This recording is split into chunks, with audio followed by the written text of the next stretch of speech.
నమ్ముకోనికి వచ్చిపోయిన తర్వాత మాకేమో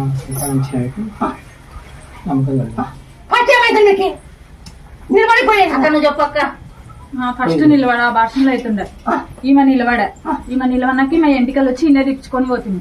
ఈమె ఎంటికలకు వచ్చినప్పుడు మళ్ళీ నాకు ఎవరో ఒకరు బాబు ఉంటే నీకు వెండి అది చేపించుకొస్తాను మొక్కున్నా, చేపించుకొచ్చినాను. ఇప్పుడు కొంచెం మా అన్న కొడుకు మా వదిన వచ్చింది. పరిస్థితులు మంది నమ్మకం ఉండి మళ్ళీ దొరుకుని వచ్చింది. ఏమి మంచి లేడు, ఇంకా సీరియస్ పరిస్థితి, ఇంకా ఏం బాగాలేదు. అదే పరిస్థితిలో మా మామ నిన్ను మొక్కున్నాడు కొంచెం బాగా అయితే మళ్ళీ నీ సన్నిధికి వస్తాను మొక్కున్నాక ఈరోజు కొంచెం అక్కడనే ఉన్నారు. కొంచెం బాగా అయింది. ఆ స్టేలో ఉన్నాడు. ఆయన బయటికి పడితే ఆమెకి ఏం మాకు బుద్ధి పుట్టిస్తే